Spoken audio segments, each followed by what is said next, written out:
Hello, forward-thinking initiatives, young inventors, and entrepreneurs. My name's Tim Walsh, and I have the greatest job in the world because I work for the greatest industry in the world, the toy industry. Now, that's a pretty bold statement. The greatest industry in the world? Yes, and I will tell you why. What I do for a living, I make money by designing toys and games. That's what I do for a career. But what gives my career purpose is the fact that what I'm really doing is strengthening families and strengthening friendships, because we are most alive when we are at play. When you play with someone you love, you're building those relationships. When you belly laugh when you're playing a game, I'm talking like Coke coming out your nose belly laugh, that is a shared experience that you're not going to forget anytime soon. And those shared experiences that are fun, really fun, strengthen relationships. I'm going to tell you how I got into this crazy business, a little bit about some of the research I did, which led to me writing a few books and working on a film all about toy inventors and how their stories inspired me to become an inventor. Along the way, I'm also going to tell you a little bit about how the toy industry works, how you license something or maybe manufacture something. We're going to talk about trademarks and patents and copyrights. We're also going to talk about where ideas come from and what you do if you have an idea. And if you pay attention all the way to the end, I'm going to tell you about something called the Young Inventor Challenge, which is a way for you to get involved in the toy and game business. Sound like fun? Let's go. Seize the play, how I got into this crazy business. I grew up in a family that didn't have a lot of money. So if we had a basketball that popped, which actually happened, by the way, and I went to my dad and I said, hey, the basketball popped, can we get a new basketball? He said, no, there's no money for that. So all of a sudden it was, what game, what sport could I invent using a deflated basketball? We had so much fun growing up inventing and coming up with our own sports and games. My favorite toys that you could buy in a store were the least expensive because we couldn't afford really expensive toys. I loved Wiffle Ball, which was about $2.50. Super Ball cost about 99 cents, and I remember using my allowance money to go buy a Super Ball. But my life really changed when I was a freshman at Colgate University in 1984. That was the year that this game came out. Trivial Pursuit sold 20 million copies in 1984. To give you an idea of how popular that is, remember a couple years ago when Tickle Me Elmo was big? They sold about $2 million that year, and I think it got the cover of like Newsweek or something. Picture 10 times the craze, and that's what Trivial Pursuit was in 1984. My friends and I thought, wouldn't it be cool to invent a game? And we thought, this could be a pretty cool career. Problem is, we didn't have any idea how to invent a game or even a good idea for one. So we sort of let the idea drop. And then our senior year at Colgate, 1987, this game came out and was hugely successful. Pictionary was one of the most popular games of the late 80s and 90s, still hugely popular today. And we said, you know what? If two games came out in such a short period of time and were hugely successful, we have to become game inventors. We just have to. So a few years later, we finally came up with an idea that we thought might work, and we called the game Tri-Bond. This is a prototype that we handmade in 1989. And we're going to talk about prototypes a little bit later. This was hand painted. And how Tri-Bond works is it asks what three things have in common. So we can play a little bit here. Let's see who's quick. What do these three have in common? Saturn, the Olympics, and newlyweds. Anyone know what they have in common? I think I heard it. They have rings. Very good. How about one more? Now that you know how it works, you'll probably get this one pretty quick. A car, a tree, and an elephant. What do they have in common? Trunks. Very good. That's Tri-Bond. We submitted Tri-Bond to every game company in the country. And they all said the same thing. We invent everything ourselves. No thank you. Some of them sent it back unopened. They didn't even play the game. So we got pretty discouraged. But we sold the game out of the trunks of our cars. When we were all done, Tri-Bond sold over 3 million copies in 13 countries. Which led me to my second game, a game called Definitions. So this is the prototype, hand-painted. And it's interesting when you play test, we're going to talk about that a little bit later too. Everyone loved the game, but everyone hated the name. In the game, you get a definition that's read aloud, and you have to blurt out the word that's being defined first. So we changed the name to Blurt. So we can play this one too, see who's the quickest at Blurt. Just yell it out when you think you know it. The hair on a man's upper lip. Mustache, very good. One more. All of a person's clothing. Wardrobe, yes! You guys are pretty quick. Blurt went on to sell over 1 million copies, again after having been rejected by most major companies in North America. All these companies were telling us, we don't want Blurt, we don't want Tribon, we invent everything ourselves. But I said to myself, well, I know that Trivial Pursuit was invented by 2 newspaper workers from Canada and one of their friends who had gone to Colgate. I did a little more research and I found out the Pictionary was invented by a waiter and his buddies from Seattle, Washington. And it kind of got me thinking, geez, if 2 of the most successful games of all time were invented by people not in the toy industry, are there others? And what I found out led me to write 2 books, Timeless Toys in 2004 and the Whammo Superbook in 2008. They're all about inventors, people like Kay and Bob Zufall from New Jersey. They owned a clinic. Bob's a doctor and Kay was a teacher. Merle Robbins was a barber from Cincinnati, Ohio. And there's George Lerner, an artist from New York. Now, even though you may have never heard of these people, you've heard of what they created. Bob and Kay Zufall invented Play-Doh. Merle Robbins invented Uno. And George Lerner invented a little toy you may have heard of called Mr. Potato Head. It's just astonishing to me that you could write a piece of music that sells 1 million copies and get a gold record. If you write a book that sells 1 million copies, that's a New York Times bestseller. But Play-Doh hasn't sold 1 million copies, or 2, or 3, or 5, or 10, or 20. They sell 95 million cans of Play-Doh a year. Over 2 billion cans of Play-Doh have been sold, and very few people have heard of Bob and Kay Zufall. Over 200 million Uno games have been sold, and who's ever heard of Merle Robbins?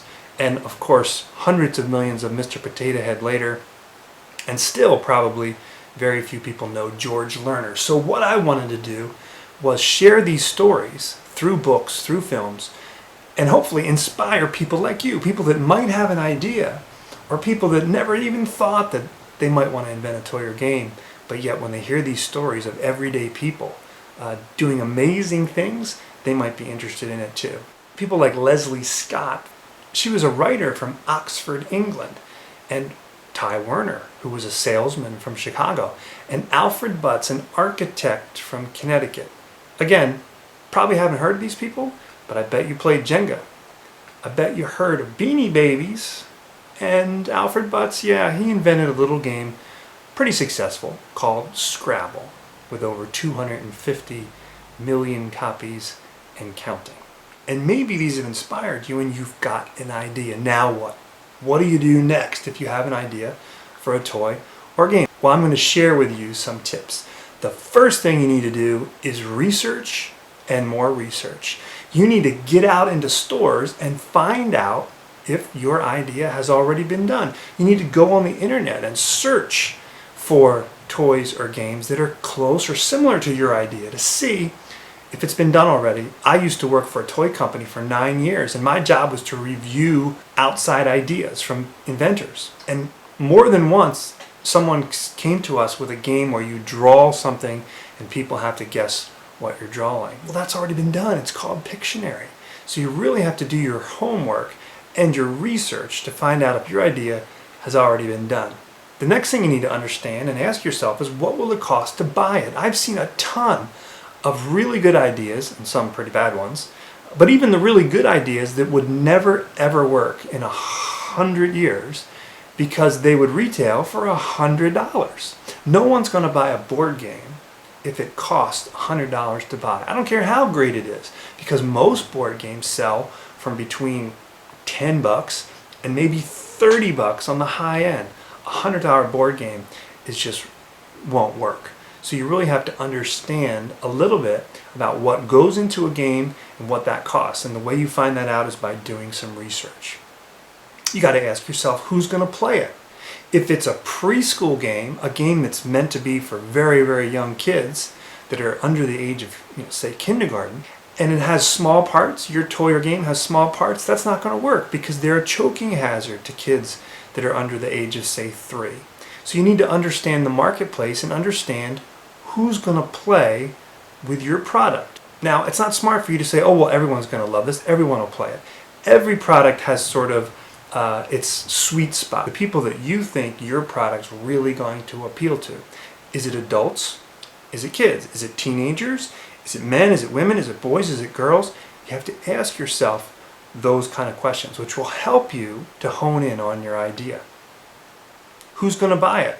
A lot of products that are meant for kids are actually purchased by their parents or their relatives as gifts for the kids.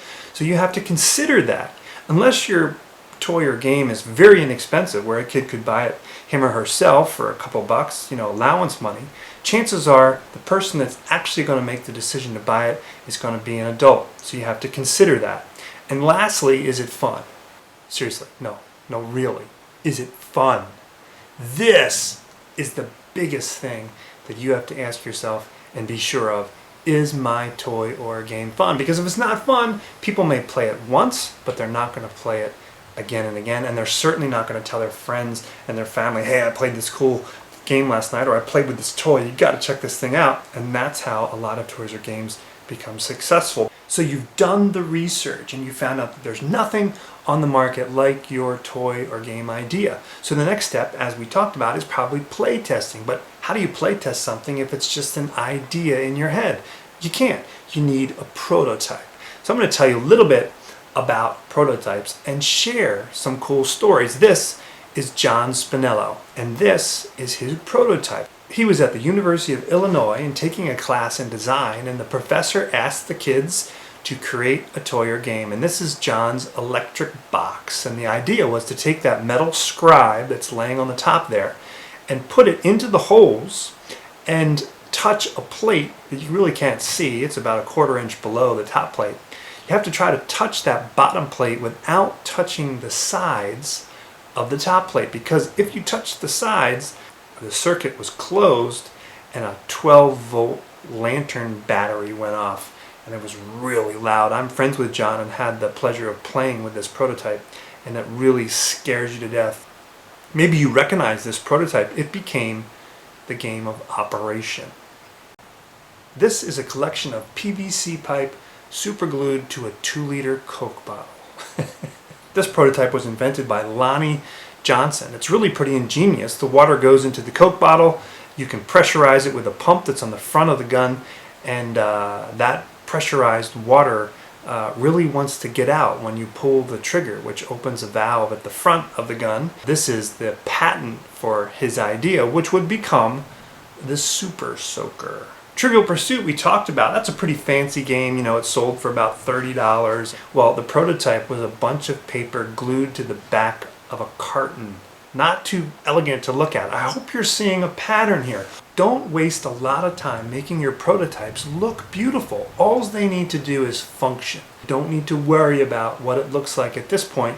You're just trying to come up with a prototype that people can play. So what's the purpose of a prototype? Why do you need one? Well, you want to test play. You want to tweak. You want to get feedback from people, and they are going to tell you things that you never thought of. This is your baby. And you've heard the expression, forest for the trees. You can't see the forest around you because the trees are right in front of you. That happens to inventors all the time. So it's great to get people you don't know, people that have never seen your product before, and play test it. The other thing it does is it helps you choose features.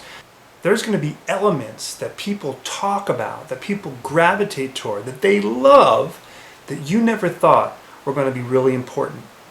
They are features that you sort of took for granted or dismissed, when actually those are the features that people like the most. And that's going to help you design your package. It's going to help you design your toy or game, and probably help you in your marketing. It's going to tell you what features people really like.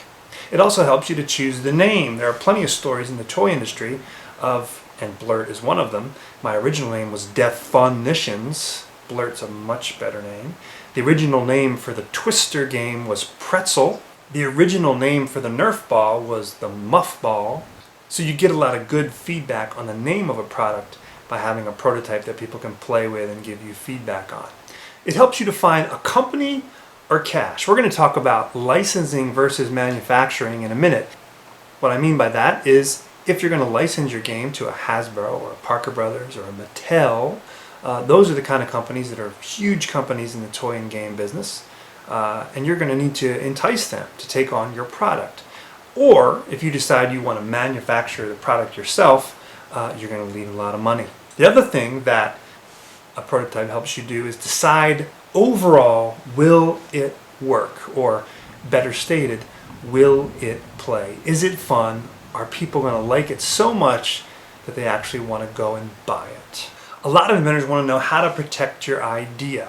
I'm not going to tell you how to protect your idea because I'm not a lawyer, but I'm going to tell you a little bit about some of the terms. And the first thing is a trademark. We hear that said a lot. A trademark is basically the name of your product or the look and style of your logo. For instance, blurt is just a word when it looks like this, but when it looks like this and it's used in conjunction with a game, that's a different story. That's a trademark. So my company, the Playmakers, owns the rights or the trademark to the word blurt as it pertains to toys and games. That's pretty cool.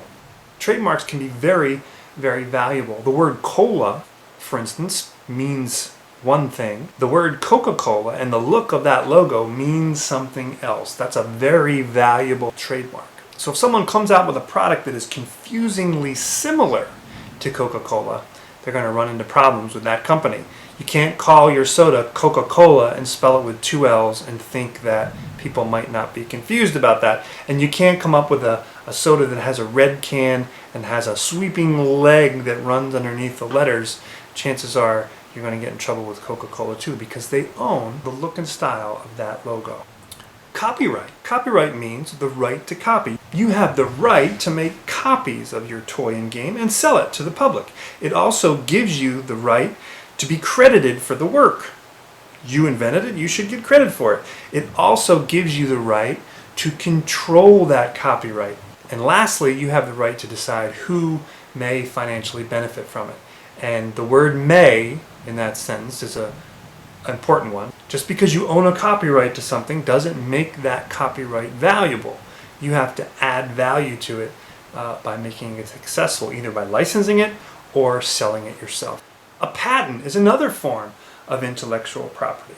And a patent is granted for something that is new. I can't patent a little piece of wire that folds around and holds 2 pieces of paper together because that's called a paper clip and it's been around for a long time. I can't patent that because it's not new. Your idea is patentable if it's non-obvious. For instance, the fact that I can take a dime and put it into a screw and kind of use it as a makeshift screwdriver and turn the screw with a dime, I can't own that. I can't patent that idea because it's fairly obvious that you can take something strong and metal and thin and put it into a slot and turn it.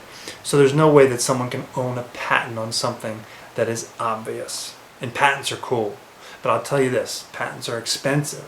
So I wouldn't worry too much about having or trying to get a patent on your toy and game idea unless you get some really strong consulting from some people that you trust, because it's very expensive to get a patent and it is pretty difficult to get a patent. So now let's talk about getting paid, also known as how the toy business works. Let's talk about licensing versus manufacturing. If you're going to license a game, you got to find a company. And this is part of the research. If you have a doll idea, you don't want to bring your doll idea to a company that just does board games. That would be silly, right? Because they don't do dolls. So what you want to do is go to the stores, go on the internet, find out what companies make, what companies manufacture. If you're going to manufacture it, you need to find cash. Manufacturing can get very expensive. Games are a little less expensive than toys because toys typically involve tooling if something is made out of plastic, or pattern design if there's sewing involved, if it's a plush idea. So manufacturing is going to be more expensive than licensing. If you want a license, you're going to get a royalty, which is going to be about 5% of wholesale. So what that means is if a toy sells in a specialty market store for $20, that's the retail price, the wholesale price is going to be about $10. So that means that your 5% royalty is going to be based on that $10 or about 50 cents. So for every doll or every toy or every game that a company sells that has a licensing agreement with you, they will pay you 50 cents. And the manufacturing side, what you get is the profit or loss from sales. So the profit could be a lot or the loss could be a lot. There's low risk involved with licensing, and that's why it's a low percentage. A 5% royalty is typical because you're not risking a lot of money. It's called passive income. If you're manufacturing it yourself, it's high risk. It's high risk because it costs a lot of money and it's going to cost you a lot of time. I've run into a lot of people that think they're going to invent a toy or game and start their own toy or game company and they're going to do it on the weekends. It doesn't work.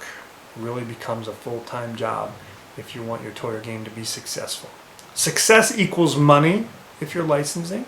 In manufacturing, success could equal a gazillion dollars or it could equal negative nothing. So what do I mean by negative nothing? You could end up owing money if you're a manufacturer. You could sell 1 million copies of a toy or game, but if you spent 4 million selling it, marketing it, advertising it, you didn't make any money. You could end up owing banks or investors money. So back to that risk and reward sort of thing. The other thing is, if you're licensing, you get to create, which is maybe the thing that you really want to do. If you're manufacturing your toy and game, you also get to create, but guess what else you get to do? You get to manufacture and warehouse and ship and bill and collect and insure and employ and safety test and a lot of other things.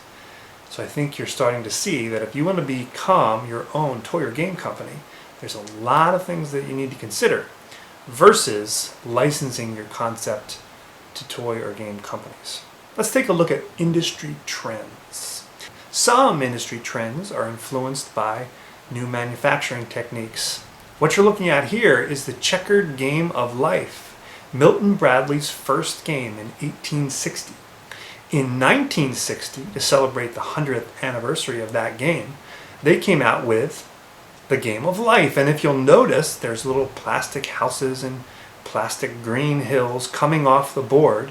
This was the perfection of injection molding with plastic. And it changed the industry because all of a sudden, games and toys that were made of paper and wood and cardboard could now be made inexpensively with the injection molding of plastic. And it changed the industry. So that's a trend that if you became a toy inventor in the late 1960s, you had a great advantage because of this new manufacturing technique. One industry trend that we're seeing now is 3D printing. These 3D printers are coming down in price to the point where a lot of toy companies are looking at ways to have kids make their own toys using 3D printers. Another industry trend that you will see is a new marketing technique. When Cabbage Patch Kids first came out, they were adopted. You didn't buy a Cabbage Patch Kid, you adopted it.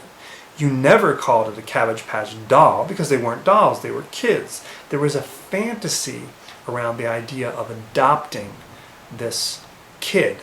And other toys and games followed suit, like Pound Puppies, and there was some others that used the adoption technique because it was a new trend in the industry. Another popular trend was the idea of retirement. Beanie Babies came out and did something that was really unusual. They said, you better buy this particular Beanie Baby now because we're retiring it and it will no longer be available.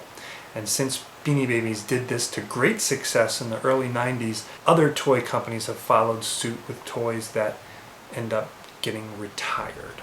One new trend that we're also seeing now is blind marketing, where you're going to get a toy or product that's a surprise in the package. You don't know which one you're going to get. So that's a marketing technique that is being used right now in the industry.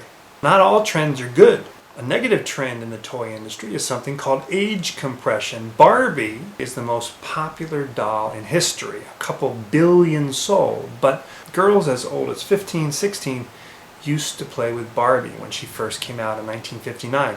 Today, kids, to put it simply, are growing up faster than they used to. By the time a little girl turns 10 or 11, they're done with Barbie.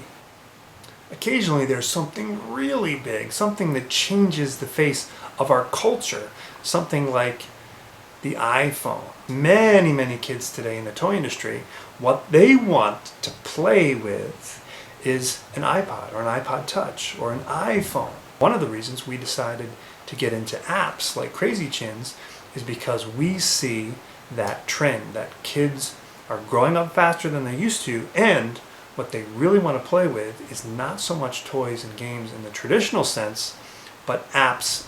Kids love to make movies, so I did some research, and if you go on YouTube and look at Chin Face movies, this one has 900,000 views. This one has 2 million views. Clearly, that's a lot of views. That's a trend that I noticed and said, well, maybe I should do something with this concept. And we came up with an app that allows kids to make Crazy Chin videos like this. Take me to your leader. Ooh, ooh, ah, ah. I'm alive! Does anyone have any bamboo? Am I the cutest pug you've ever seen, or what? Welcome to Old MacDonald's farm.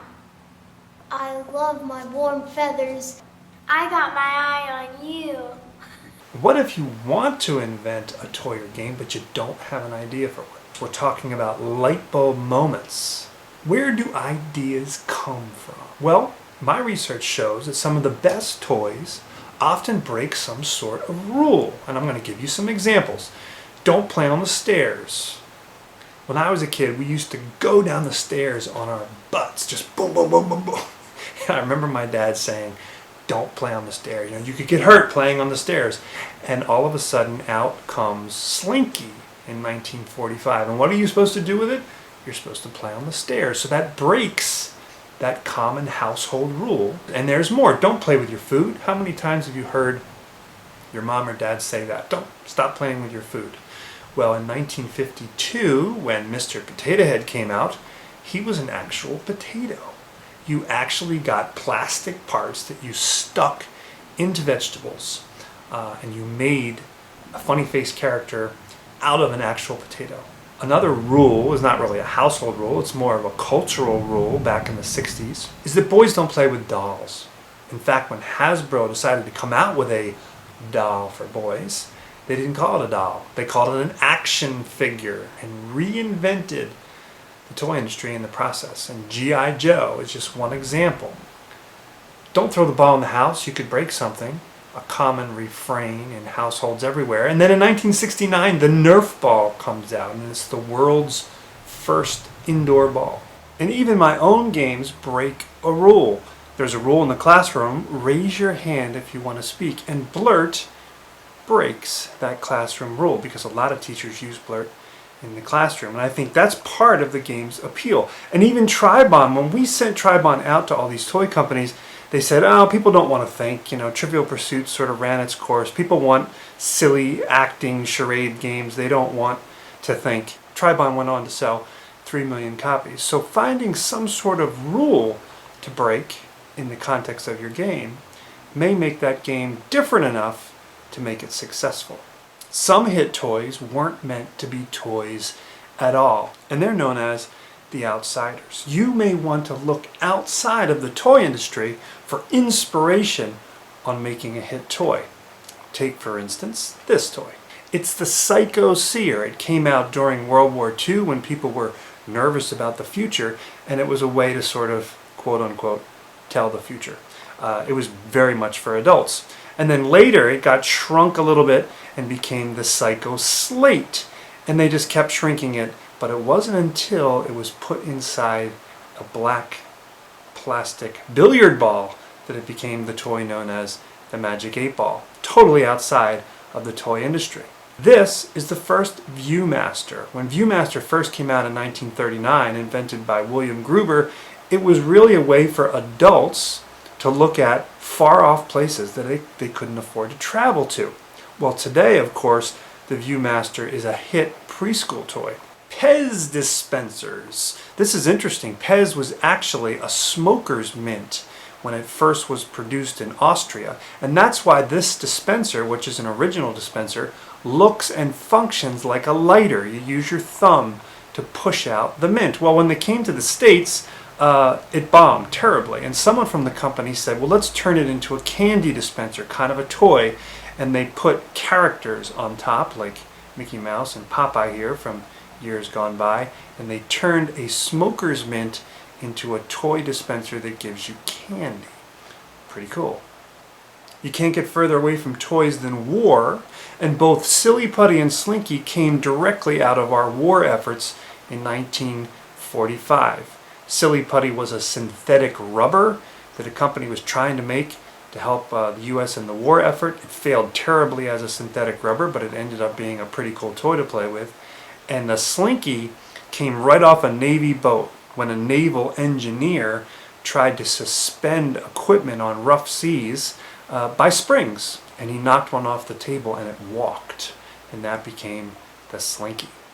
My least favorite outsider story has to do with this. When I was in college, after inventing Tribond, I worked at a place that sprayed pesticides on trees, and I used this device. This is just a pesticide sprayer. You fill this tank with pesticide and you leave a good amount of air in the top of it, and then you take that handle on the top and you pump it, you pressurize that tank, and you can spray pesticide 20, 30 feet. The light bulb never went off for me because, as you probably have guessed, the exact science behind this pesticide sprayer went directly into the Super Soaker. I was already in the toy business and actually using one of those, and it never dawned on me that maybe this is a better way to invent a water pistol. And that's how 49-cent throwaway water pistols became a $200 million industry for a company called Laramie. I want to quickly encourage you to do something that people talk about but they rarely do. If I had $500 and I said to you, we're going to have a party, what's the first thing that you would do if you were in charge of planning this party? You'd probably make a list. Because you don't want to forget anything. You're going to buy hamburgers and you got to remember hamburger buns and hot dog buns. You're going to make a list for a party that lasts a few hours because you don't want to forget something. You want to have a plan. So, if you do this for something as insignificant as a party, how much more should you make a list for your life? Because that's what it is. A list of to-dos could also be called a list of goals. And goal setting is something that can change your life and something that's a habit that you need to start forming now when you're a young person. So instead of having things on your list like buy hot dog buns, you have things like learn Photoshop before April, work on my invention for 2 hours a week, save $10 a week for a business launch, etc., etc. All these goals have a time factor associated with them. That's important because if your goal is just open-ended, it may never get done. And it's really satisfying when you cross off a goal. When you reach a goal and you get to cross that off your list, that's a pretty satisfying thing, and it propels you on to your next goal. So that's a tip you can use when you develop a toy or a game, but it's also something that you can use when you plan out your career and maybe even your life. Did you notice the last goal on my list? Enter the Young Inventor Challenge. I want to tell you about this really cool program that you can get involved with. The Young Inventor Challenge takes place every year at ChiTag, which is the Chicago Toy and Game Fair. It's open to boys and girls ages 6 to 18, and you can come exhibit your own original toy or game invention. And these inventions are voted on by select toy professionals. And this is a fair that attracts 25,000 attendees, so it's pretty cool. Let me tell you about the prize package from last year. If you were to win Best in Show, you would get dinner along with your parents with a leading toy industry expert. Last year it was someone from Hasbro. You get a feature in Inventor's Digest magazine. You get a 1-year subscription to Inventor's Digest. Creation Nation will place your toy in retail outlets free of charge if your toy idea is manufactured. You get top-rated software to write a provisional patent application, trademark and copyright services free of charge from a prominent attorney, and you also get a VIP tour of Bruce Lund and Company. This is a Chicagoland inventor, and this group invented Tickle Me Elmo. So this is like a peek inside Santa's workshop. So this is something you really need to check out. Go to younginventorchallenge.com now. Hey, thanks for listening to this presentation. I hope that you've been inspired, and I hope that one day I see your toy on a toy shelf. Thanks, and don't forget, seize the play.